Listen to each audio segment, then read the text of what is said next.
A few pieces before we get started.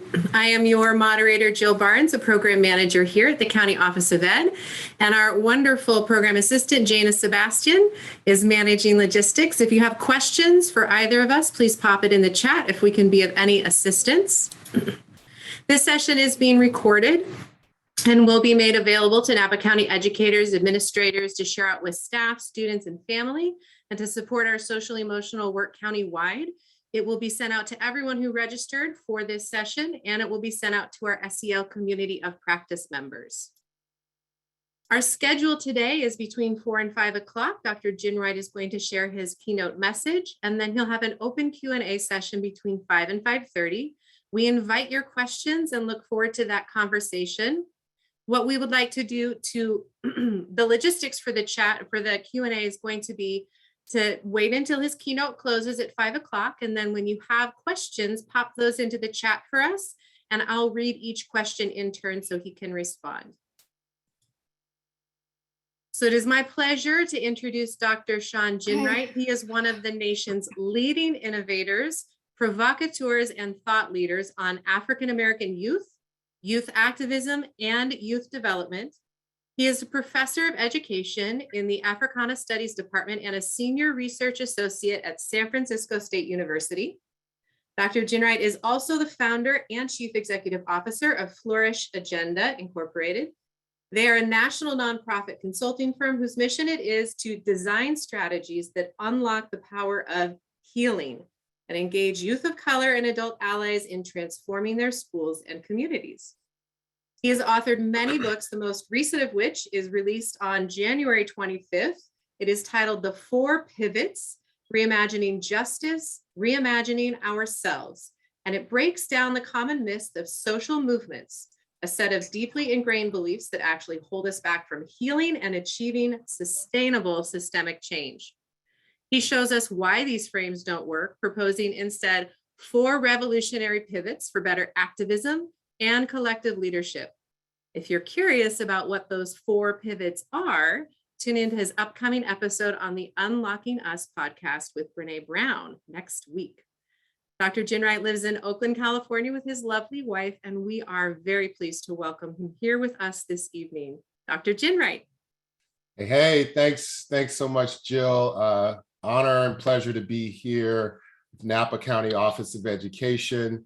And really to talk about, I think, one of the most important topics that we can be talking about today, particularly in this time, which is our social emotional growth and healing.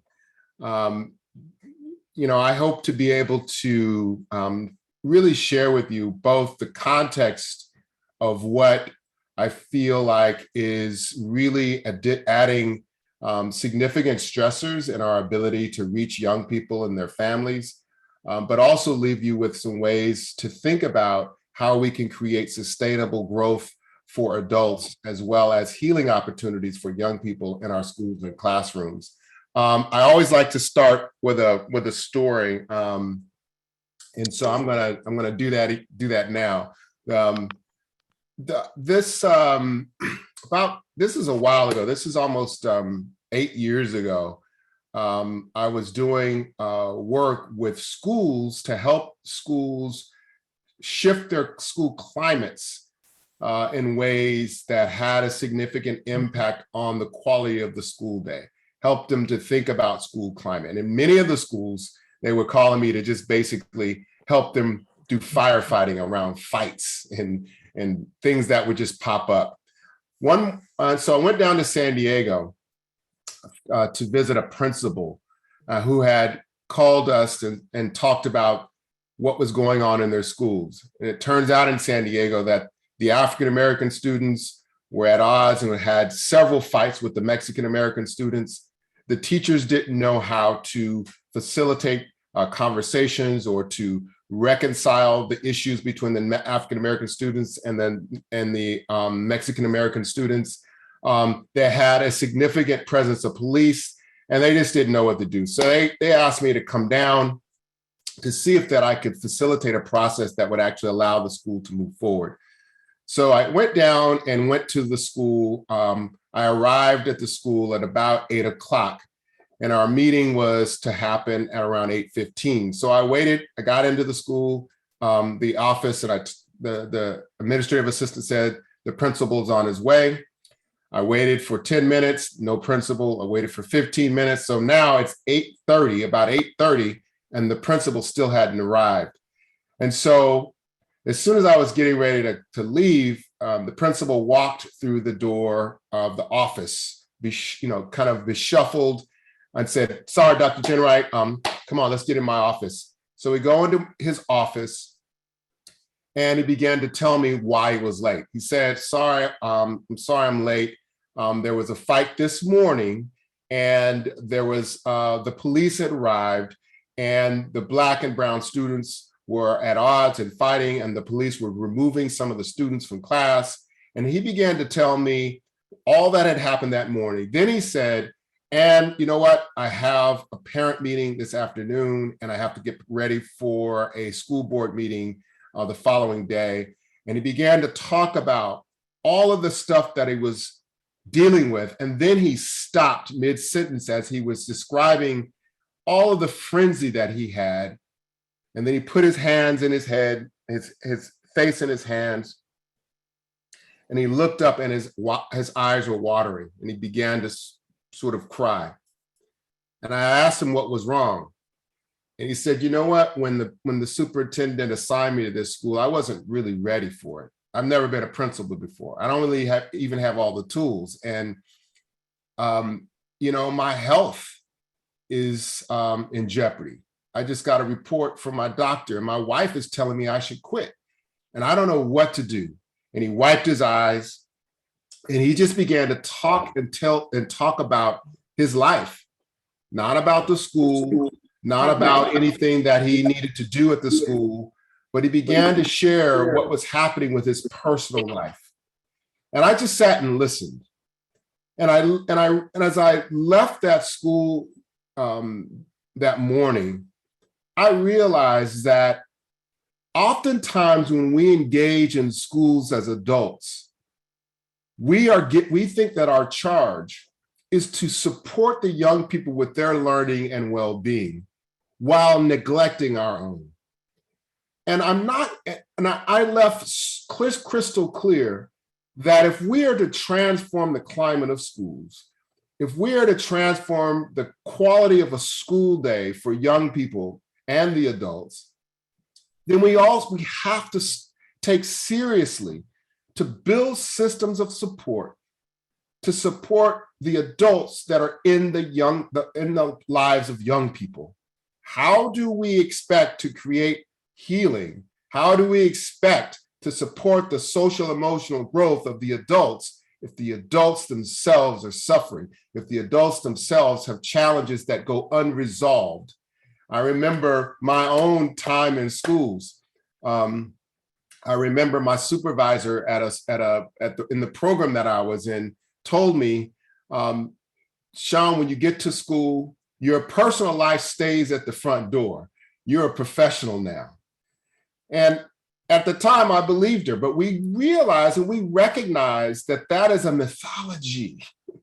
We recognize that the issues that your own children are dealing with, that we recognize that as you try to teach and support other young people, that your own children need your support. And that adds additional stress.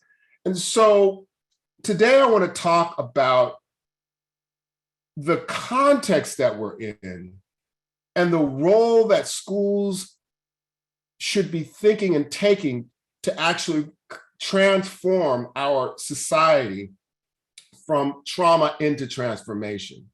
Schools are perhaps the only institution in our society that has the capacity to support young people, their families, and the adults in ways that can transform how we even think and imagine the role of schools.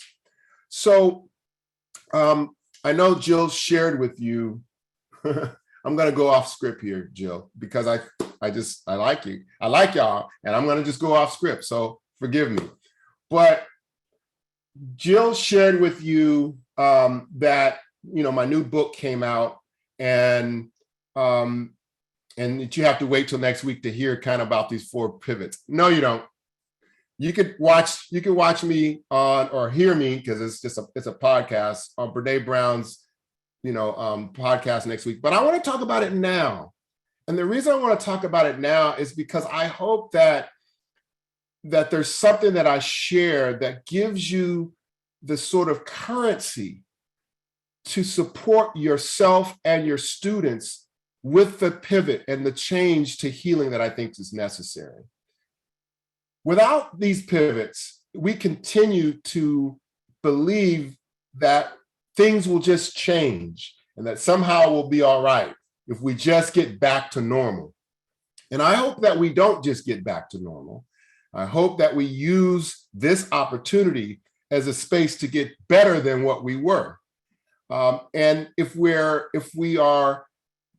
think about that, if we're critical about not just getting back to normal, but getting better than we were, then that means that we have to have different tools. We have to use those different tools every day. So Jill, forgive me, I'm going to talk about SEL and I'm going to get all that, but I feel compelled to share some things that I think are important about our own capacity to heal as well. So the first thing I want to share is that the context that we're in right now requires that we have a parallel path to social emotional growth and learning. That means that the role of an adult in the school is not simply to provide, the tools or the skills and the opportunities just for young people. In this particular moment, when all the challenges that we face in schools, it is also important that we build systems of support for the adults. So in order to build those systems of support, I think there are 4 pivots we all need to be thinking about that I think can make a revolutionary change in how we integrate and how we engage in schools. The first pivot, I call it a pivot from lens to mirror. A pivot from lens to mirror. And when I pivot from lens to mirror means that oftentimes, I know I was trained as an educator to use a lens to diagnose the challenges that young people are facing, to diagnose what our school needs to do, to diagnose the challenges with teaching. The lens gives us a way to look outward on the world on things that need to change. But the mirror requires that we do our own deep reflection. And oftentimes, what's missing from my own training and leadership training, even in my doctoral program, I was given lots of really good lenses to look at, to understand racial inequality, to understand the challenges of school finance, to understand how to use critical pedagogy. All of the lens is important work, but I didn't get a mirror, y'all. And a mirror simply says that reflection matters. What is reflection? Deep self-reflection is a series about asking yourself questions about who are you and where are you going? What are you challenged with? What conversations have you been avoiding? And why? So mirror work is the sort of deep reflection that makes our work as educators more meaningful. It allows and contributes to our own social emotional growth, and it allows for us to relate and show up in more powerful ways for young people. The question is, and I'll get back to this in a little bit, is like how much and how do we build systems of support for reflection? How do we build systems of support that allows for us to have deeper dialogue and deliberation? Mirror work is not just when I got extra time to do it. Mirror work can be done in your staff meetings. Take 5 minutes before you jump into the agenda and maybe ask a mirror work question, such as, what is your greatest aspiration for this week?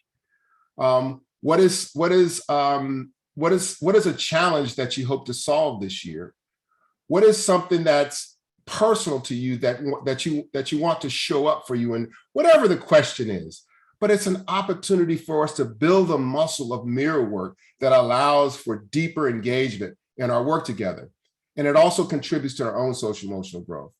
The second pivot is a pivot in our relationships, to transactional relationships, to transformative relationships. Now, I know that transactional relationships are significant and important because they are the mechanism that makes our institutions work. Transactional relationships are really a function of our titles. I am the teacher, you are the student. I am the director. You are the social worker. I am the principal. You are the parent. They're titles that sort of guide us on how we relate and function with each other. But transactional relationships do not contribute to social emotional growth and learning for adults. They just allow us to work more efficiently. They're efficient, but they're not effective for healing and growth. And so the second pivot means a pivot from transactional relationships to transformative relationships. Transformative relationships are what I began to see with that principal named Brian in San Diego. Transformative relationships are the kind of relationships we cultivate when we give ourselves permission for our humanity to spill out on each other. Now, what does that mean? That means we know that sometimes the school day feels like frenzy. It feels like putting out fires, but through these transformative relationships, it gives us the ability and the space to be human. That may mean I can get mad, I can get happy, I can cry. It means that we have to rupture the feeling of the normal school day and allows us to be human with one another. We could do that in staff meetings, we could do that at retreats, but if we're not thinking about how to cultivate transformative relationships, how are we supposed to create transformative relationships with the young people we care about? Transformative relationships happen over time. They happen when we tell our story from an honest way. In the Black church, we call it testifying. We call it truth telling. And when we testify, it means I say something that's on my heart and soul with the respect that you will hold what I just said sacred. You will take what I say and hold it sacred. And it means that when we have that sense of vulnerability, it gives you the permission to do the same. And in those transactional relationships, it allows for us to go further and deeper together. You know, and everyone on this call has had a transformative relationship. It's a kind of relationship where you've been through something with somebody and they were there. They saw you at your worst. They saw you when you were crying and snotting and they still cared for you, right? That's a transformative relationship. And it means that we have to be able to figure out ways to cultivate these transformative relationships in our schools and in our school communities and give space for that. The third pivot is a pivot from problem solving to possibility creating. And I wish I had more time. I can give you so many examples. Most of my own training as a sociologist was to see and solve and identify a problem. And problem solving tends to be like, I don't know, I don't see everybody on here, but I'm older than most folks on here. But when I was a kid, we used to go to these places called arcades to play games. And you have to go with some quarters. And there's this one game called whack-a-mole, where you put the quarter in and these moles would pop up, right?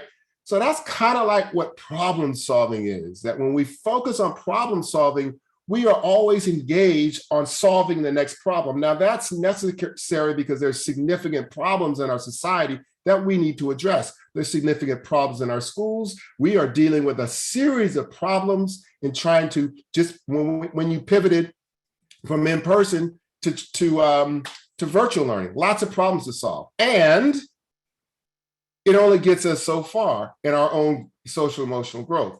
We have to make a pivot from only problem solving to possibility creating. And possibility creating means that we begin to ask ourselves questions about what possibility exists in this challenge that we're facing. And possibility creating gets us out of only focusing on the problems, and it forces us to see the potential possibility we want to create in our school day, or school year. I was just on a call a couple of days ago with the foundation, and they're dealing with a lot of challenges in their foundation. And the CEO and the board were on the call, and they had perfectly diagnosed the problem in their foundation. And they were focused on solving the problem. When I asked the question, are you sure that that solution will solve the problem? And they're like, not really. It turns out it wasn't the problem that they were diagnosing that needed to be addressed. It was the values that weren't being driven into the organization. In other words, they were focusing on the wrong thing. They were focusing on the problem and not the possibility. If they thought about the possibility, they may have said, well, what do our values say about how we should address this? So when we make a pivot from problem solving to possibility creating, it allows us to ask ourselves different kinds of questions. In your next staff meeting, or even in your classrooms, you could ask questions about, hey, right now, is this problem solving or possibility creating? It's just a mental check that allows us to disrupt the ways in which we only focus on playing whack-a-mole and actually begin to create the kind of issues we want to see. Next, the last pivot. The last pivot is a pivot that I call a pivot from hustle to flow. A pivot from hustle to flow. I know what it feels like to be constantly addicted to frenzy. Y'all know what it feels like to be constantly addicted to frenzy. What is addiction to frenzy? It kind of feels like you're trying to go north and south at the same time. It feels like you're trying to go left and right at the same time, right? In other words, there's this sort of ongoing feeling of I'm doing everything and nothing at the same time. I'm putting all this energy in, but I'm not getting anywhere. And frenzy comes from this idea that we always have to be, it comes from this idea that we set unrealistic timelines and that we actually get some sense of gratification from frenzy. If I saw Jill a couple of years from now, Jill, the conversation might be, if I run into Jill at a grocery store, Jill's frenzy might look like this. Hey, Dr. Ginwright, it was so good to see you. I haven't seen you in a long time. You know what? I'm the superintendent now of this new school district, and my kids are in soccer, and I'm the coach of the soccer team. And you know what? And I'm getting my real estate license, and I'm going to be, selling homes. And guess what? I just decided to go back to school to get my doctorate, and we're doing all of this. I'm just so busy now. I don't have any time for myself. I'm just so busy. Y'all know what I'm talking about. In other words, Jill gets a sense of gratification from being busy to being in frenzy. I must, and what Jill is really saying, I'm just using you, Jill. I'm sorry, I'm focusing on you. What Jill is really saying is that I matter. I matter, and because my time is filled with all these things, I matter more. But what happens is that we begin to erode our capacity for deep change in our work when we are always in a constant mode of frenzy. Frenzy is really the result of capitalist culture that tells us that we value a human being, but what a human being can earn or produce. And therefore, we feel like we always have to be earning and producing to actually be moving in a productive way. And so the pivot from this frenzy to flow means that we take more time, we set realistic timelines for ourselves and others. It means that we give ourselves permission to emerge with solutions, right? And that we at least ask ourselves, in my own organization, we sometimes say, are we in frenzy now or are we in flow? And how do we get back to flow? And sometimes we say, you know what, we got a deadline coming up. We need to be in frenzy for 2 weeks.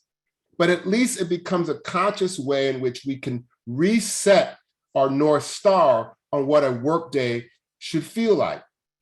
I think we should be thinking about the same kind of things for adults in schools. That oftentimes, if we're not aware that we're in frenzy, there's just no tool to get out of it.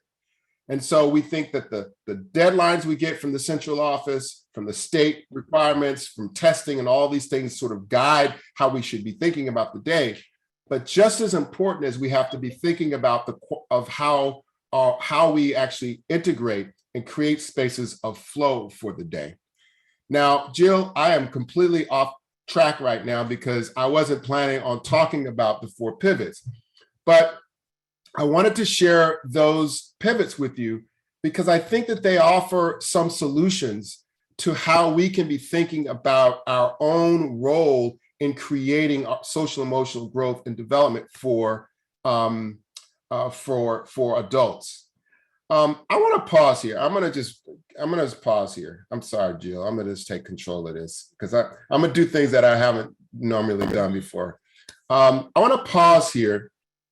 I was going to go into the presentation, but I want to pause here and I want to hear what you're thinking about those 4 pivots.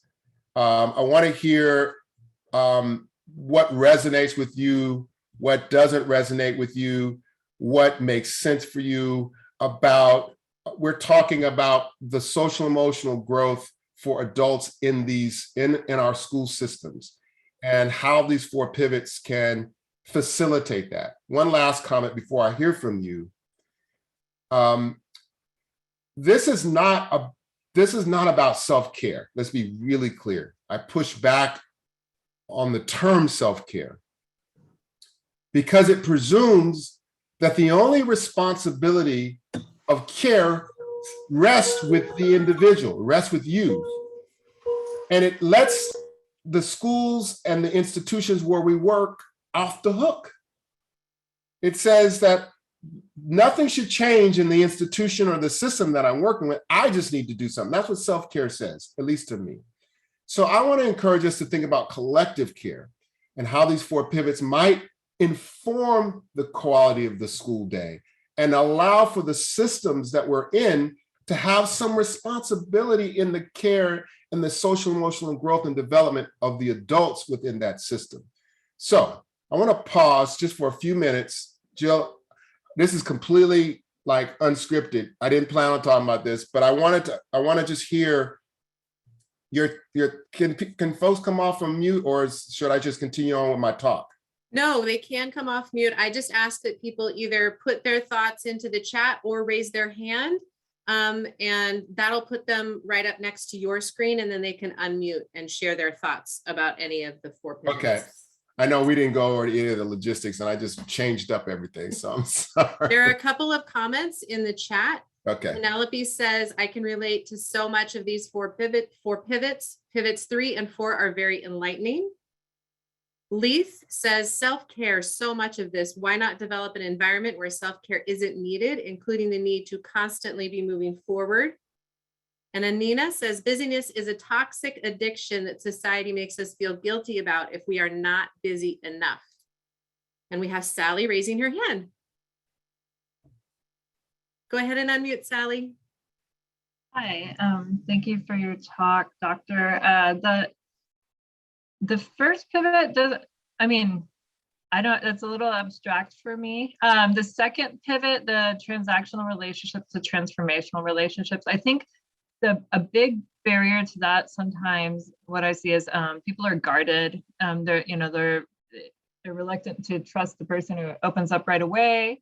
And then if that person feels, damaged by opening up right away, then they don't feel, that they owe the other person any loyalty. And there's all this, so that's where it's just like, then it's like, okay, it becomes a tit for tat just to keep the peace. And people don't really bond the way they should be bonding because of the guardedness, especially in the workplace. And then the third pivot and fourth pivot, I see kind of a relation there because there's a lot of putting out fires when you're hustling, running around instead of having a plan. And and sometimes sitting down and focusing is really where the magic happens. So I love being in my flow and I love the work I do. It puts me in my flow. So yeah, thanks. Great. Thanks, Sally. And, I think one of the things I would just, thanks for those comments. That one thing I would add is how do you create the conditions, right? How do you create the conditions in a workplace that allows for transformative relationships? Or how do you create the conditions in a system that allows for deeper reflection, right?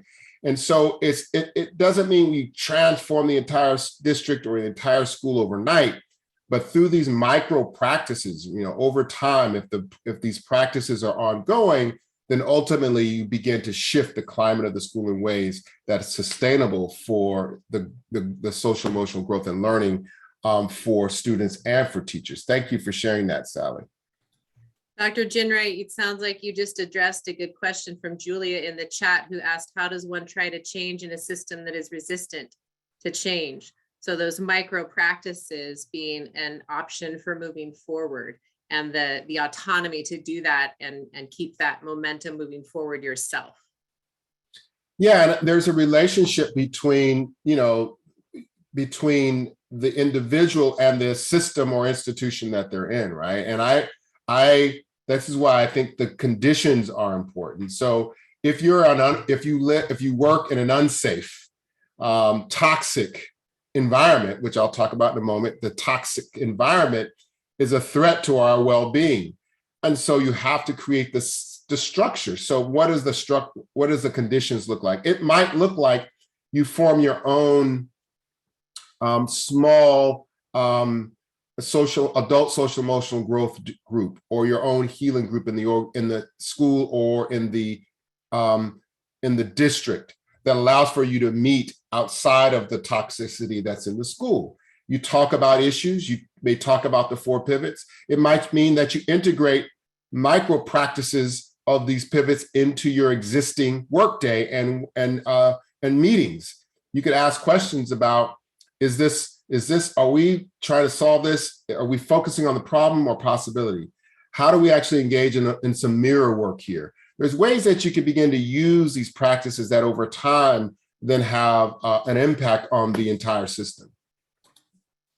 Leith had one more question. I think it's something that we hear often in education, Dr. Ginwright, before you maybe move forward, is that wondering, how do we get through the feeling that we're just piling something else to learn onto folks? This sense of overwhelm and fatigue being deep and real right now for people. Yeah. So, I have a couple of responses to that. I think the first is, I think we have as educators to interrogate the language that we're using to describe what's happening right now. And so the term learning loss is a deficit frame that suggests that there was something lost and we have to rapidly fill it up and get back to where we were. It presumes that the learning that did occur when students were virtual and when teachers were virtual, and it presumes that there was no learning that occurred that is useful for the school year. And so the language sometimes places our work at a disadvantage, and it feels like that. If you come into a school year and you're like, okay, there's learning loss, I got to catch up, then that sort of adds to the frenzy. The second is, that there's so few school districts that have sort of built-in systems of support for adult well-being. So as a result, for example, the major system of support is that in order for you to attend to our own individual well-being, you have to use your sick time. So in other words, you have to be sick to be well. Right? That's the policy of the school district and so forth. And there is no wellness time. There are no built-in time that facilitates ongoing well-being. And so there are ways that I think schools can reimagine and rethink their policies and their resources to actually create the spaces to support the well-being of teachers in ways that may not be met now. This notion of exhausted and always sort of feeling that there's more to do, I think comes from this feeling that we got to catch up and pile more on. And if we pull in and we begin to identify the areas of social emotional growth that we did experience, that becomes, I think, rich fuel for our learning. So I'm gonna just say this one piece, Jill. So okay, so let's just this question here. Um, all of us experienced some social emotional growth when we went through the pandemic. We all experienced loss. We all experienced uncertainty. We all experienced fear. We all experienced boredom. We all experienced all of it. You just name it. How is that showing up in your instruction? How much do we talk about that with our students? How much do we use our own social emotional journey as a lesson to talk about the social emotional growth for students? In other words, there's a rich experience that we are in and that we have come out of that I think that if we brought into our ongoing lessons and discussions, it could be powerful. It doesn't necessarily need to be an additive, like social emotional growth is just another thing we do. It can actually facilitate some of the work that we already are doing in our classrooms. Good questions. Okay, should I move on, Jill? I'm gonna kind of skip around here because I'm way off topic now, but I want to talk a little bit now about so the context that we're in and how we can begin to think about using a more focused sort of racial equity lens to think about social emotional growth and development. Much of our knowledge of social emotional growth and development has two challenges. The first challenge is that it hasn't thought deeply. Well, let me just say this. It hasn't thought deeply about the role of context. How does poverty, how does racism, how does COVID have an impact on the social emotional growth of our students? The second is identity, that oftentimes in our society, as we saw what happened with Mr. Floyd, that identity, racial identity, gendered identity, sexual identity, is oftentimes one of the first things that are harmed for young people in school settings. And so the second piece around social emotional learning and growth has to speak to the restoration and the healing of the forms of identity that have been harmed or damaged. And so the context that we're in needs to consider all of these ranges of experiences that shape young people's experience. We see what happened with Mr. Floyd and the movement for Black lives, calling for the dignity of Black lives and the dignity of Asian lives. We see movements for defunding the police and creating greater school safety. We also see the challenges that are happening in schools with school shootings, where young people, unfortunately, don't have the social emotional space to express what's happening in their lives, and unfortunately take that out as an act of violence in schools. My daughter was telling me, she's at UCLA now, but she told me that they have open shooter drills or live shooter drills, right? And that was new for me because I know that, we grew up with earthquake drills, right? And so the normalcy of school shootings create a different context that we have to begin to understand and support young people. We also recognize that from research that for African-American and Latinx children, they're disproportionately have been harmed by exposure to various forms of racial injustice and from COVID.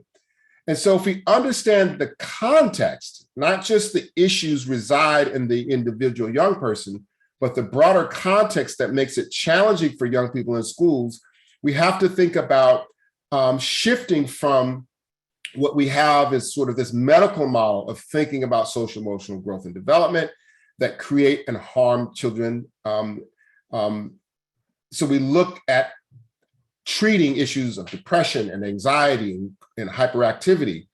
But those things that threaten social emotional learning and growth from the medical model are necessary, but we also need to look upstream.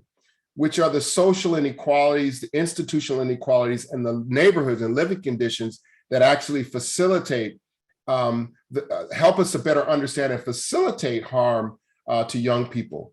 And so I use this term as a way to more accurately describe the environment that Brian, the principal that I shared with you as I opened, was navigating.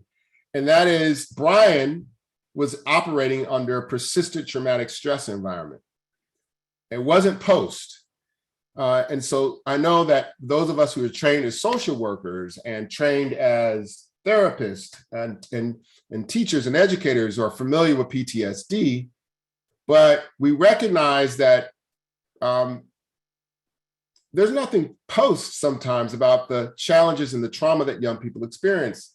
And so persistent traumatic stress environment really names the context that young people oftentimes experience in our settings. If we understand the setting that young people are in, right?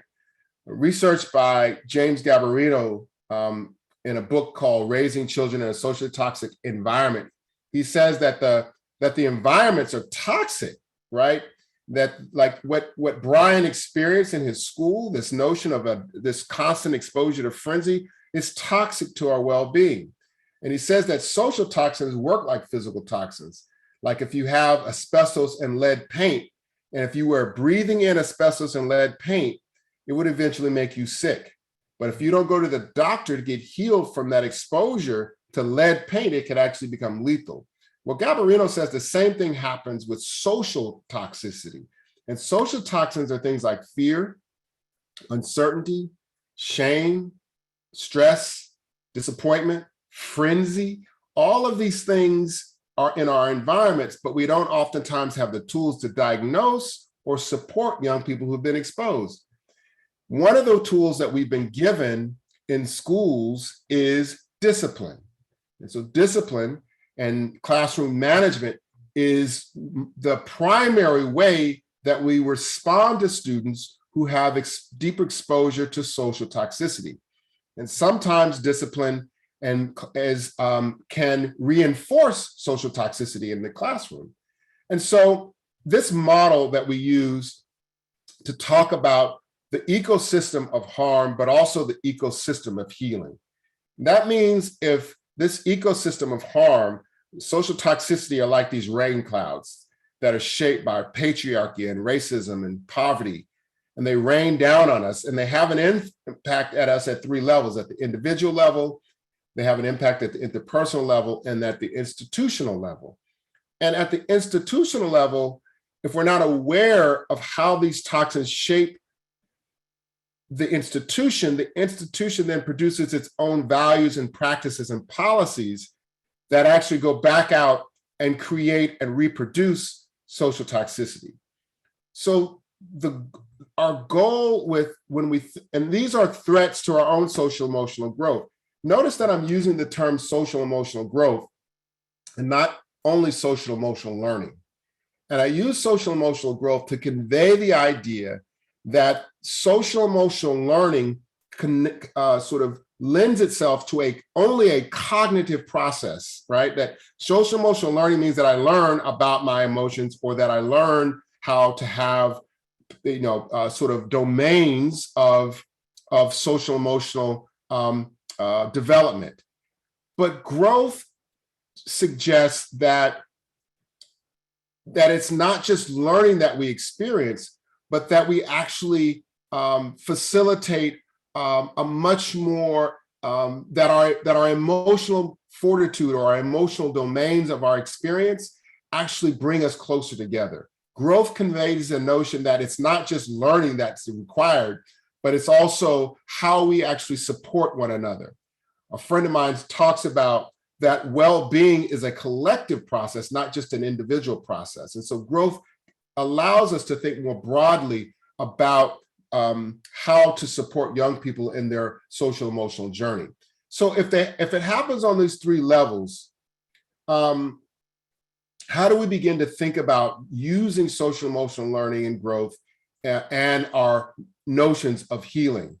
And I first recognized this in my own work with young people here in Oakland when I was supporting young men who were exposed to various forms of trauma. These are African-American young men. And I was having them talk about instances of trauma from their past and trying to get them to understand that their behavior was shaped by something bad that happened.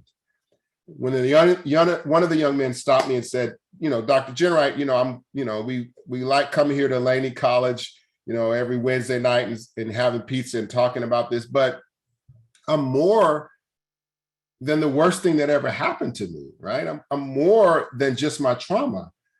And I thought he was joking at first. And then he stopped and said, you know what? I want to talk about the fact that I want to open up my own clothing line. And the other young men started to talk about, I want to talk about the fact that I want to open up my own youth center. And they also all began one by one talking about their dreams. And they began to talk about what they wanted to achieve. And I left that meeting that night confused about how we've been thinking about social emotional learning, as well as its convergence with addressing trauma. And one of the things I recognize is that when we talk about social emotional growth and learning, and when we talk about trauma-informed approaches, we tend to focus on the sort of challenges that young people create, or the challenges that young people experience, and not their assets. And so when I came back into the literature, I realized that we need another way to begin to think about the growth and development of young people that is asset-based, that gives us a perspective, an approach, and a strategy that both addresses harm and supports the social emotional growth and well-being of young people in that space. And we call that healing-centered engagement. And so healing-centered engagement is really a non-clinical approach that provides a way of thinking about growth and healing that recenters culture and identity as a central feature in our own well-being. So when we think about healing-centered engagement and its relationship to social emotional growth, it allows for us to understand that our healing journey in schools and in classrooms and community centers are parallel, and that it's important for us to center the adult's journey, the adult story, alongside the journey and the story of young people, so that we begin to form an important and powerful healing community. I want to stop there and sort of have a chance so we can open it up for some questions and discussion. Great, we see a raised hand. Julia, would you like to unmute yourself? Yeah, I have a question, and being new to my role after graduating, it definitely makes me think about how do we start to create schools and a curriculum that offers healing-centered engagement as a collective in our educational, in our community, in our public service work, because I think oftentimes we just see people's social, economic, and racial impacts in youth and adulthood, but I feel like sometimes we don't address why that's going on and how to help. So how do we start implementing these kinds of things into these educational sectors where youth are supposed to go to school, they're supposed to learn, it's supposed to be a safe space. So how do we start changing schools and creating them to be safe spaces? Great. Yeah.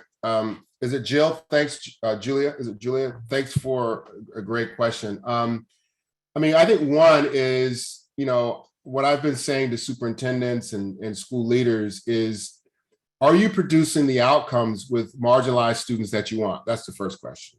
Are you actually achieving the educational outcomes, the social emotional growth? Are you doing that? Most of the time, the answer is no, not really. And so the second response is, I don't think you're going to get to those outcomes unless you address healing, unless you address the social emotional domains of the experience of a school day. You have to address you have to focus on that.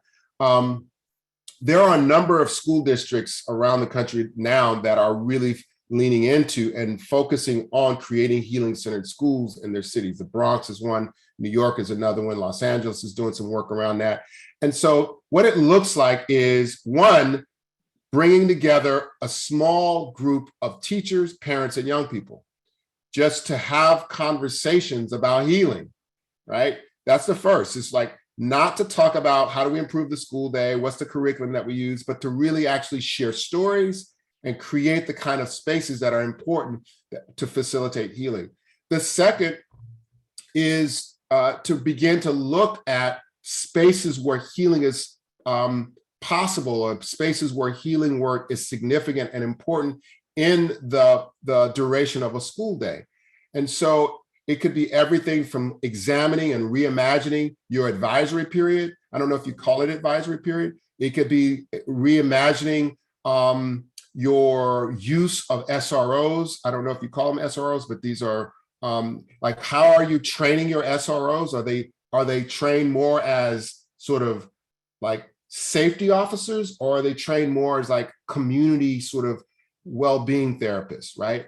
So there's different ways you can actually begin to integrate and look at spaces and opportunities to support the facilitation of healing in your existing environment. So the second is like, look at for those spaces. The third is, let's look at the policies and practices that really shape the school day, the timing of schools, right? And what's interesting about this right now is 4 years ago, if I said we should examine the time of a school day, the span of a school day, right? Oh, we can't do that. We're guided by state law. But you did it in 2 weeks when we had the pandemic, right? We did it in 2 weeks, completely reimagine the school day, right? And so how do we begin to rethink about looking at the school day and reimagining it in ways that facilitate more time for reflection and flow so that there's less frenzy? So there are some examples. And Julia, if you're interested, I'd be happy to introduce you to some school districts and school leaders. You have one right next to you, or not right next to you, but really close in Fairfield. Fairfield is doing some work right now on healing-centered engagement. Great question. That would be great for follow-up, Dr. Ginwright, if you have some examples that folks could dig into. Great. Liz, thanks so much for raising your hand. Hi, doctor. Thank you so much for this. All of this is amazing and resonates with me. I mean, it kind of starts with me, right? So I love that. My question is, and I was just to piggyback on Julia. So all of those things that you were talking about sounds like with an older age group.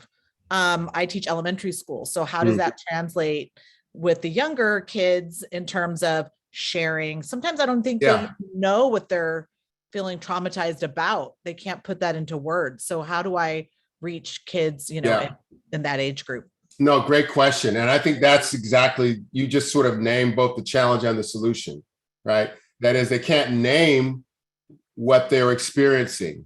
And I don't mean name it in terms of like diagnose themselves. We don't expect that. But oftentimes children grow up to adults that can't name what they're experiencing.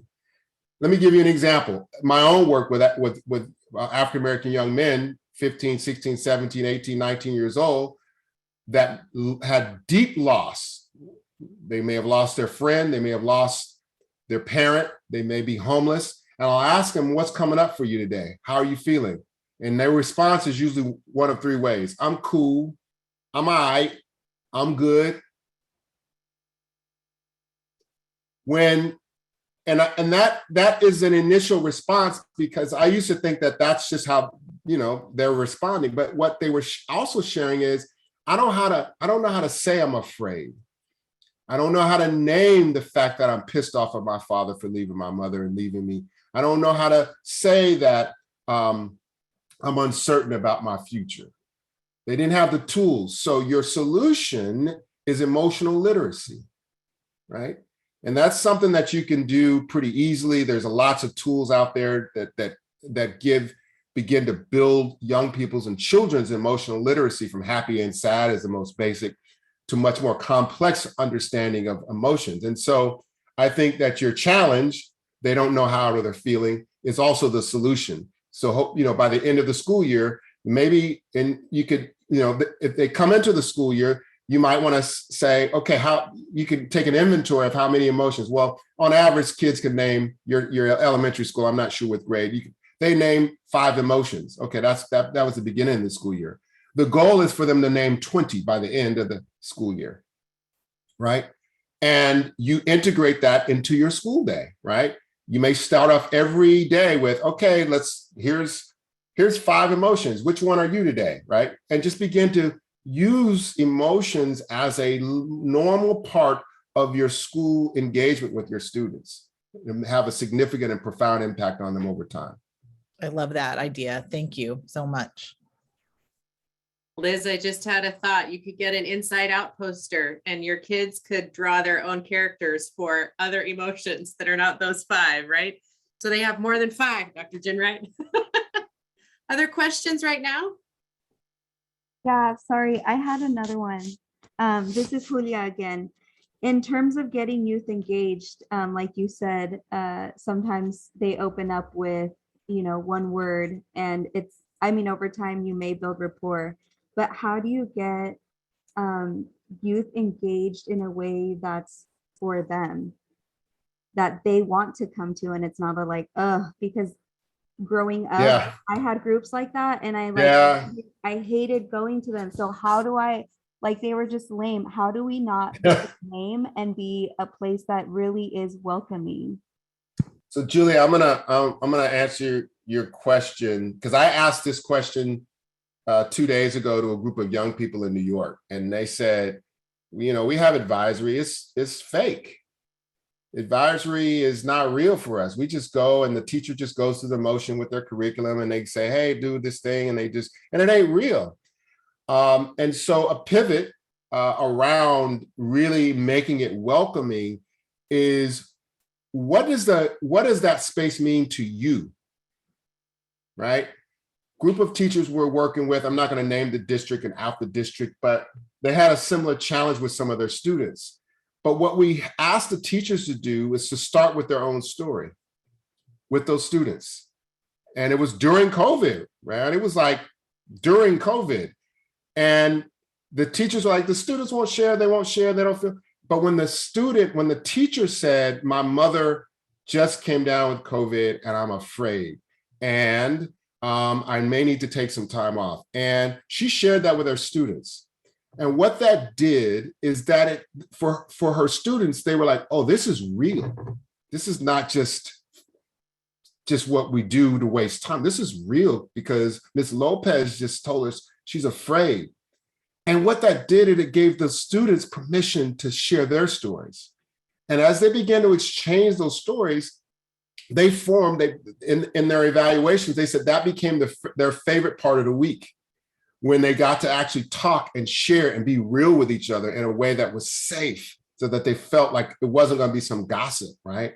And so, Julia, I hope I'm answering your question, but I would say 2 things. One, you create safety when you take an emotional risk of vulnerability, what you share with your students. And I'm not saying violate your rules, of your district, but your story is your story.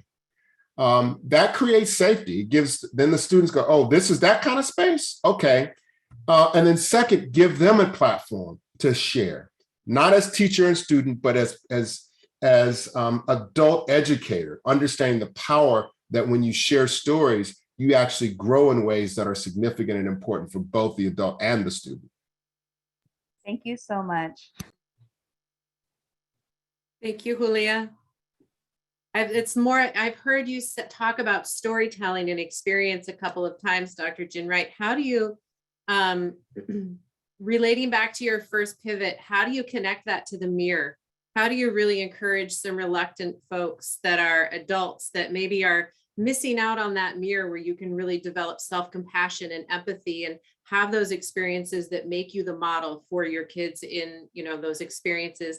How can you encourage that if they're not feeling safe? How do you draw that connection to your first pivot from storytelling?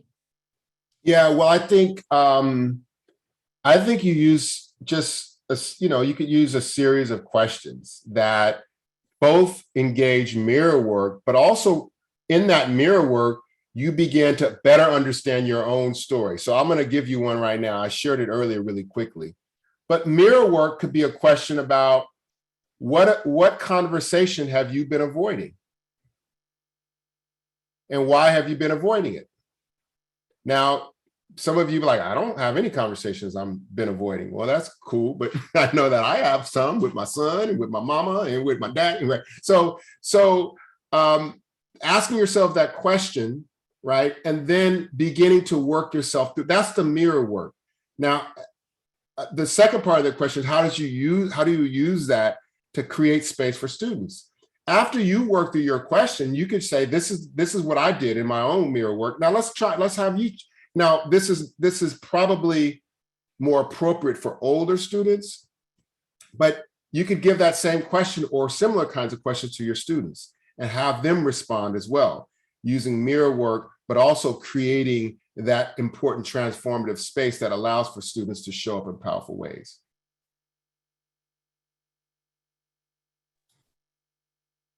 Other questions right now? So a lot of this and I just want to say this, Jill, in our Healing Center Engagement certification, we'll make sure you have some tools, some structures that can allow for you to sort of think through this. And for those of you who are interested in becoming, getting your Healing Center Engagement certification, you can also go to our website and you'll get a lot of conversations and tools and discussions that help build your capacity to bring this into your schools.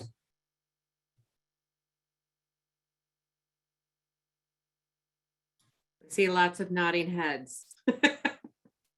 We can include that in the follow-up email as well, the HCE work.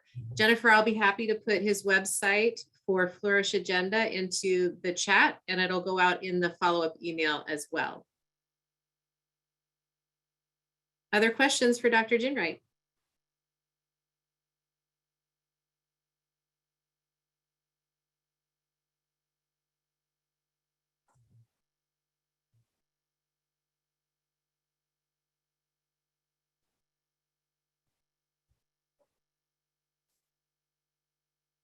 Jill, is most folks here in the central office or you're in schools?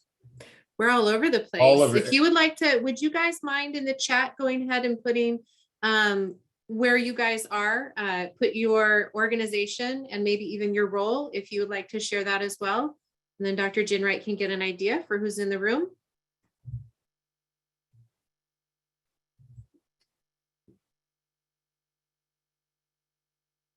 Okay.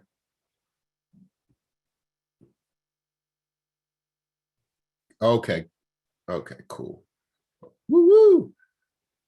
Oh, wow. Okay. This is great. Thanks, Jill. This is cool. I guess it really answered that question real quick. There you go. The chat works. Yeah, it works. Use it. Yeah, yeah. And Alexis has got her virtual and her real hand up. I We see. see you, Alexis. Thanks so much. Sorry, I didn't know if my virtual background maybe covered it. Dr. Ginwright, thank you so much for all this incredible information.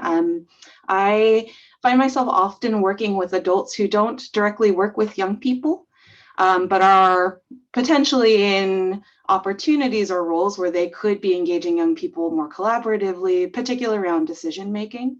And so I'm curious how you might suggest maybe it's micro practices or small adjustments to spaces or even modeling practices for groups of adults who don't necessarily see their core function as directly working with young people, but are part of fostering that culture of support and decision making that it directly impacts the kind of resources and culture that young people are operating in. Yeah, great question, Alexis. The biggest challenge I think I found is schools around is sort of the issue around culture, and like my job is administrative or my job is not working with students, is values. And my question is, is, can you name the values of your school? Can you just name them? Second, how would I know those values are being practiced if I walked into your school? So that's just sort of two questions. Yeah, I can name the values because I see them every day on the wall, or they're in the cafeteria, or I see them every day. Okay, that's great. You can name the values of trust and relationships and excellence and whatever the value is. Okay, how would I see it, right? So my response, Alexis, is that the doses of your values need to be every day. You need to be like the issue of some adults not engage with students because that's not my job is a function of the values not driving the behavior, right? And so that means that that leadership, who's ever in leadership of the school, has to be thinking about how do I actually drop regular doses of values every day, and not just in a hey, today's the value of togetherness on the speaker before school, but actually if it is togetherness, well, how is it practiced? What does it look like? What does it feel like? Right? And so the values have to translate to something people see. And so I would suggest that to start with that space, to close the gap between value and behavior, and that is an issue of multiple regular doses of values. I hope that makes sense.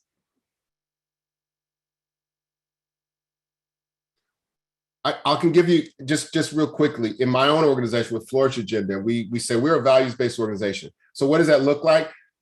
Every single staff meeting, we go over our 5 values, and we just ask the question, when have you actually saw that value with your colleagues or with yourself? And when did we fail at it this month? When did we were completely miserable at this value? Now, what that does, it says this is the value, but it also points to sometimes the value is hard as hell to actually practice. But it doesn't mean that we give it up. It means that we lean into trying harder in the future. But it means that values are when we say we live our values, it doesn't mean it looks like it all the time. It just means sometimes looking like it means we didn't do well at it. Does that make sense?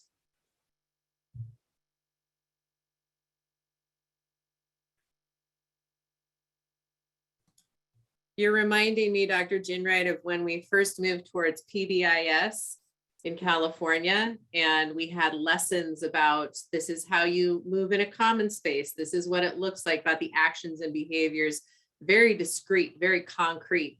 And the kids were really good at coming up with non-examples. What does it look like to walk to the bathroom in a way you're not supposed to? So sometimes those non-examples are much easier to see than knowing how to articulate the examples that are really core moments of, yes, this is operationalizing our value. So sometimes coming at the conversation from that sideways angle is easier for folks to begin. Yeah. We have a value in my organization. The value is to always dance between accountability and grace. That's a hard value, dancing between accountability and grace. And it's the one that we oftentimes get in really good debates about in our work in our organization. How do you hold people accountable, but also understand when to practice grace in that space? Dr. Ginwright, we just had something pop up in the chat about being a parent and contextualizing some of this work in the parent role. How might we shift that lens to the home environment? Well, I'm a parent and I've studied youth development for years, and I didn't learn anything about youth development in my doctoral programs. I learned about it from my kids, raising children, right? I do think those 4 pivots have currency for us as adults in our professional and personal lives.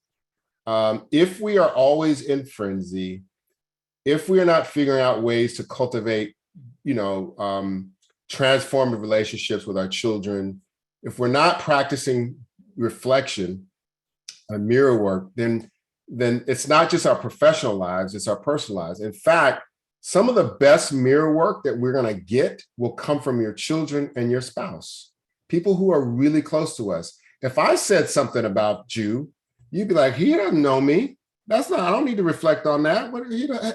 But if someone that matters to you says something to you, it bothers you. Like, what do you mean I'm self-centered? Like my wife said that to me. I'm telling y'all my business. All right, I don't care. My wife said that to me a couple months ago. You're self-centered. All you think about is, you and your work, and you're self-centered. I'm not self-centered. But I was actually writing a chapter about mirror work, right? I shouldn't be telling y'all that, but it's the truth. It's the truth. I'm like, what do you mean I'm self-centered? No, I'm not. Our first response is, boop. No, I want the lens.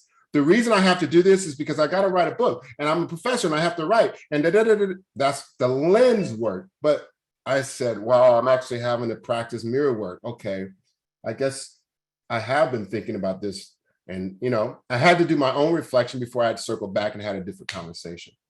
The people that are close to us, oh, they are mirrors, and a mirror don't lie. When you look into the mirror this morning to brush your teeth or put on your makeup, it told you the truth. All right. And that's what mirror work does. And so we shouldn't run from it. We should actually welcome it, right? And we should actually use it and cultivate it. It helps our own professional and personal growth and development. I always say that sometimes districts and schools, if you invest in professional development, it doesn't always contribute to your personal growth and development. But if you invest in your personal growth and development, it helps you grow personally, and it informs and enhances your professional growth and development. But if you invest in your only, we're more than just professionals. We're more than only a teacher, only a principal, a social worker. We're This mothers. guy's a really cool guy, though. He's We're mothers, we're fathers, we're spouses, we're all of that. So if we invest in enhancing all of that other parts of us, who we are, the piece that we're a professional also will be enhanced, right? And sometimes we go about it the other way. We let's focus on curriculum development. Let's focus on the latest social work technique. Let's focus on this new MTSS system and what it means for our work. But it doesn't mean we should invest in professional growth and professional development. It just means that we have to broaden, expand who we are as professionals, particularly those of us who care about social emotional growth and development in schools.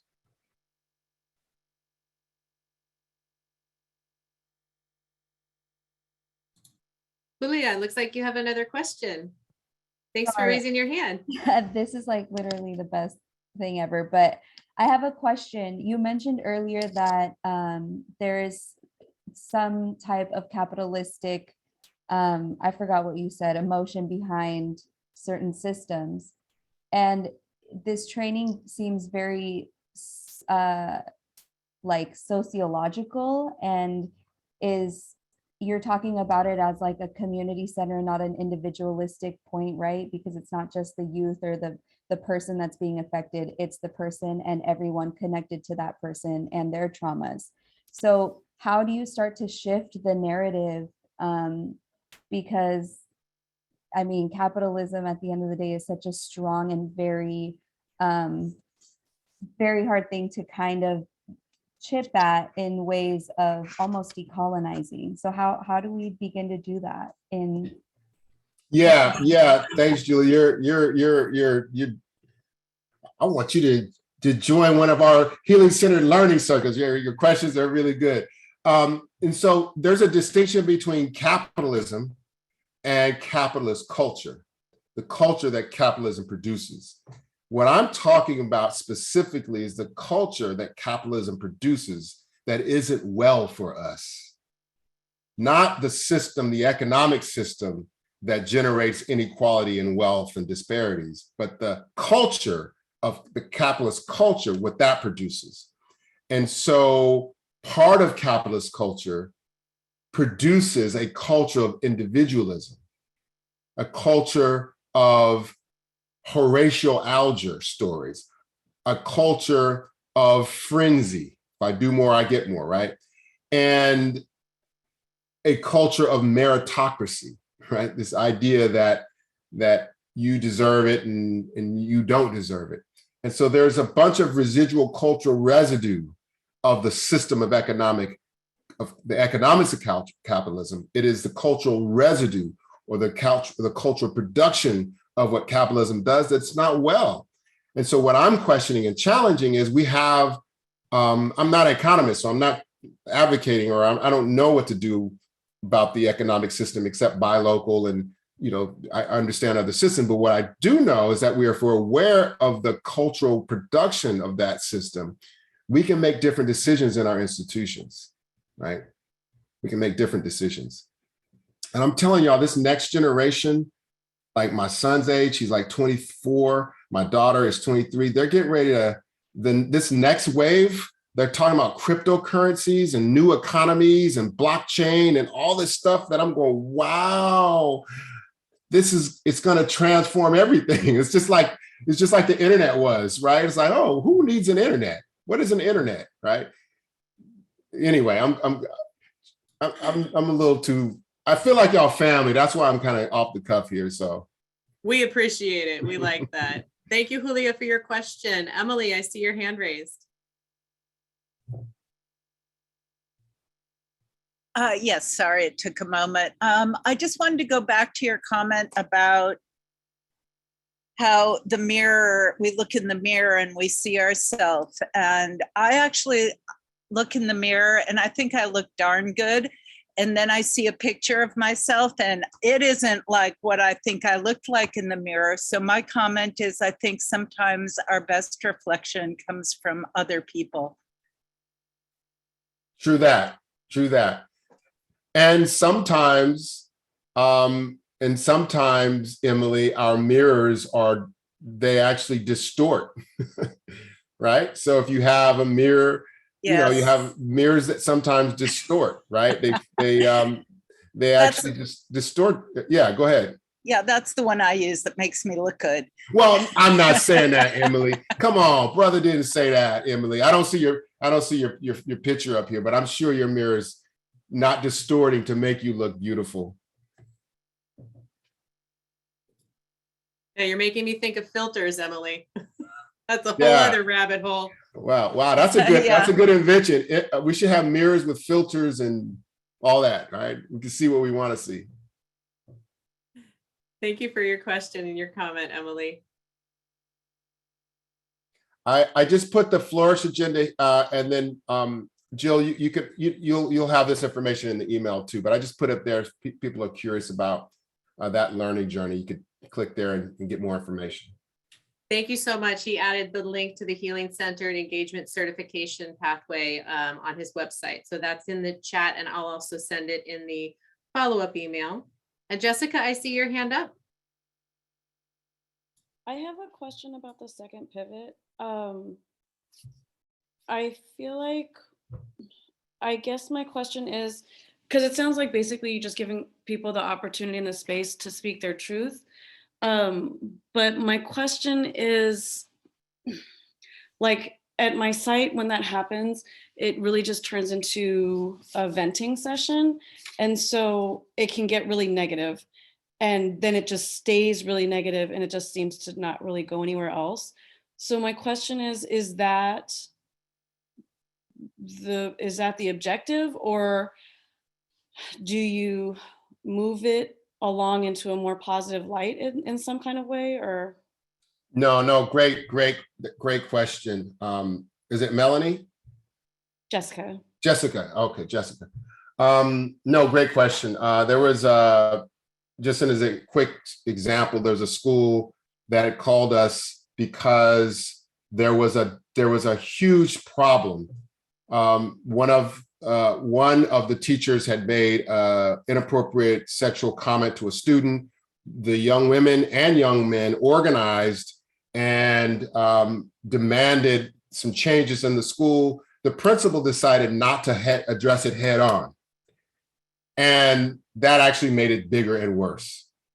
And now some people were defending the principal and the teachers. Some of the teachers were defending the students, and it just grew, right?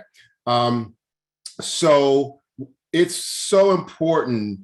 My question is not what do you do when that happens, but what do you do before that so it doesn't happen? In other words, are you teaching people to have courageous conversations with each other, with students, among students, and with peers? Like, are you giving people the tools to actually engage in courageous conversations that leads itself to constructive outcomes? That's one. Two, it's important to cultivate transformative relationships when it's safe. You can't be vulnerable if you feel unsafe. I wouldn't recommend that. And so this is why I mentioned creating the conditions. The adults have to kind of cultivate and create the conditions to create transformative relationships. And the conditions are a function of culture. It's a function of trust. It's a function of honesty and transparency. It's a function of messiness, and it's a function of time. Sometimes it takes time. And so, yes, you have to create the conditions to cultivate transformative relationships. And oftentimes you can't we're going to have transformative relationships today. And I'm going to, do these things, and then it creates transformative relationship. It takes time, and it takes an investment of a number of things to create the conditions that allow it to happen. And so in this one school, those conditions weren't present. And so now it was about conflict resolution as opposed to transformative relationships, where they're very different. Thank you so much for that question, Jessica. Any follow-up? From me? Yeah. Do you teach how to do that or do this in, I took a lot of notes, in the Healing Centered certification? Yeah, so the Healing Center certification, it's both kind of theoretical, right? So you'll get the karma principles, but it also gives you like real examples of how to engage healing centered tools in your setting. The most important thing that we say, that people that have gone through it, and again, if you want to meet other teachers and educators, is that oftentimes when we get professional development, they provide us with two things: what we need to know and what we need to do. But that ain't enough for healing and growth. We also need, who do we need to be? Who do we need to be? What do we need to know? And what do we need to do? And so the Healing Centered Engagement certification answers that question. It focuses on who we need to be. It provides what we need to know. And then it also instructs us of what we need to do. Does that make sense, Jessica? Yes. Thank you so much. And so sometimes people get, they get frustrated because just tell me what to do. Give me the curriculum. Tell me what to do. But there's some work we need to do, right? There's stuff we need to do so that we can actually be powerful in the work that we want to do around healing. It's kind of the missing ingredient. Thank you. That's a great question, Jessica. I love how you keep circling back to knowing yourself, knowing your story, being able to articulate that, because sometimes the reluctance to be in the mess or be messy in front of someone else is so challenging, especially when we feel like we need to be professional, or a lot of the educators I know put a lot of pressure on themselves to be doing things perfect. There's not necessarily a lot of self-compassion or space. So that can be challenging internally to get to a place where you allow that to happen in front of another person. Yeah. And you're honest and authentic. But the empowering part of having your story and knowing yourself and who you need to be, that's something that you can't get with a how-to or a what. Exactly. Yep.